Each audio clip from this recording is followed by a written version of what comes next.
a quiet stretch of the Peace River country, Mile Zero of one of the most ambitious road projects in North America begins. The Alaska Highway, a ribbon of gravel and determination, would forever change the North.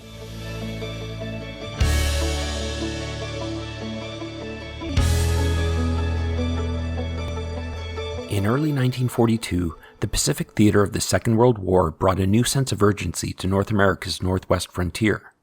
Japan's attack on Pearl Harbor and its occupation of parts of the Aleutian Islands exposed Alaska's vulnerability. The United States and Canada agreed to build a land route to connect continental United States with Alaska, a lifeline for defense and supply. The idea wasn't entirely new. In the 1920s, engineer Donald W. MacDonald began lobbying for a highway from Seattle through British Columbia and the Yukon to Alaska. He co-founded the International Highway Association in 1929 to promote the concept. It drew strong support in Alaska and Washington state, but neither Washington, D.C. nor Ottawa were willing to back it. Without federal support, MacDonald's dream stalled. In British Columbia, Premier Duff Patello was also a supporter of the highway, seeing it as a way to connect Yukon's resources with BC's economy. But during the Depression, the province lacked funds to pursue such a project. Patello lobbied the federal government in Ottawa, but like MacDonald, he got nowhere. It resurfaced again in 1933 when Alaskan pioneer Slim Williams traveled the proposed route just east of the coastal mountain range by dog sled, rigged with Model T wheels from Fairbanks to Seattle. The highway would cost $14 million, with the U.S. government contributing $2 million for their portion, with the $12 million balance to come from the Canadian and BC governments.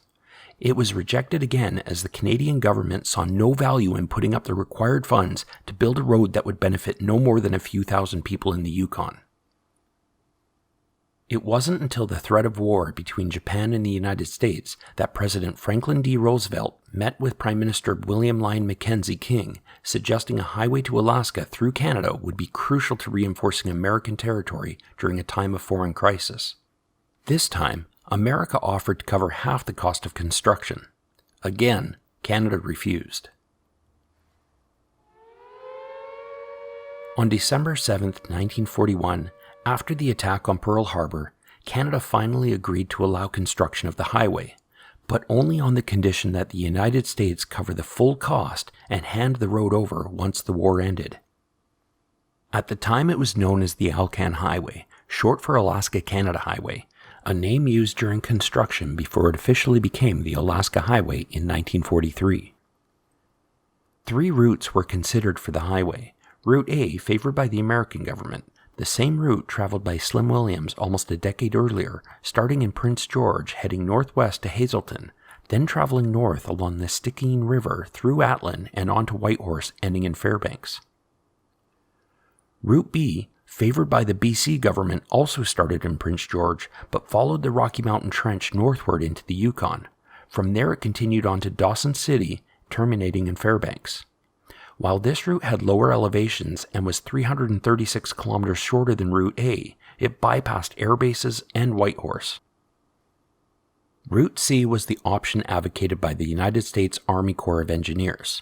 This prairie route, east of the Rocky Mountains, was far enough inland from possible enemy plane attacks, and it linked the airfields of the Northwest Staging Route. The terrain was more level, avoiding some mountain passes, and would be much quicker to build. Speed and strategic value outweighed provincial development goals. The other routes would have been longer, with more difficult terrain, and would have taken months longer to build. The U.S. Army Corps of Engineers won the argument, and the northern route, starting from Dawson Creek, was approved in 1942. While Dawson Creek was chosen as the starting point, the real nerve center of the project lay further south. Edmonton, Alberta became the command and supply hub, home to the U.S. Army's Northwest Service Command. Rail links funneled equipment, fuel, and men from Edmonton up to Dawson Creek, while a chain of newly built airfields, the Northwest Staging Route, allowed aircraft and supplies to leapfrog into the north. With the staging ground established, attention shifted to Dawson Creek, British Columbia, the official Mile Zero of the Alaska Highway. Its rail connection made it the ideal point for delivering men, equipment, and supplies to the start of construction, with nothing but wilderness to the north. The plan called for a 2,700-kilometer route, much of it over muskeg, permafrost, and mountain passes. The U.S. Army Corps of Engineers arrived in March of 1942. In total, more than 10,000 soldiers and thousands of civilian workers pushed the road forward. They battled snow, mud, and swarms of mosquitoes. Crews didn't just work from Dawson Creek. Others began at Delta Junction, Alaska, working south, while another contingent started in Whitehorse, pushing both north and south. Supplies for the Yukon crews arrived via the White Pass and Yukon Railway from Skagway, Alaska. The British Columbia section of the Alaska Highway was among the most challenging.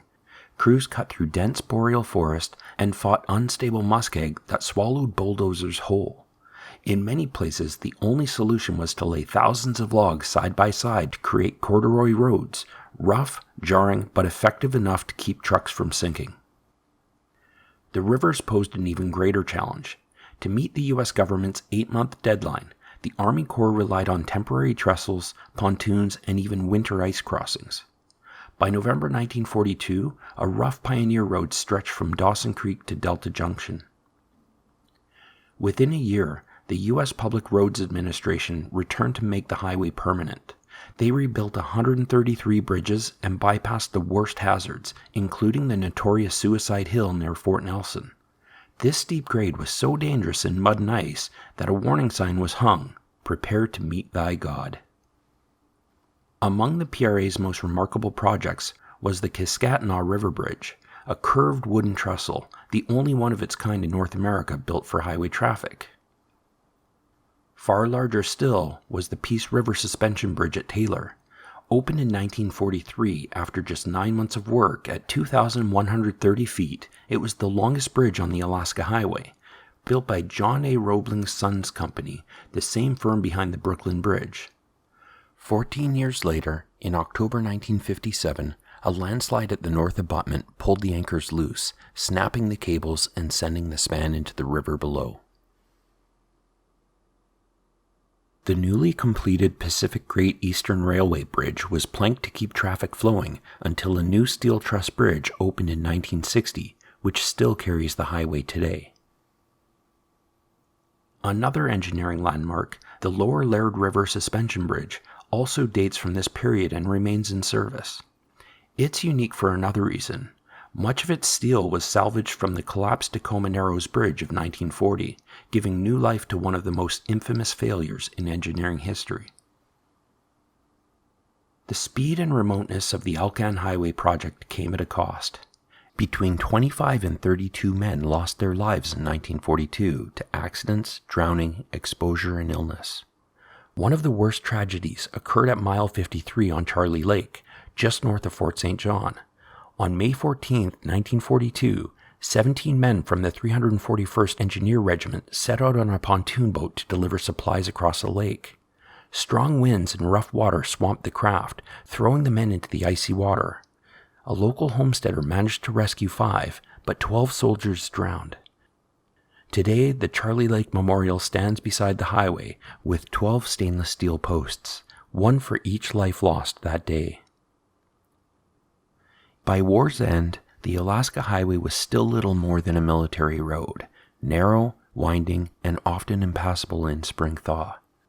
Canada took over its portion in April 1946, purchasing the BC and Yukon section from the United States for $108 million.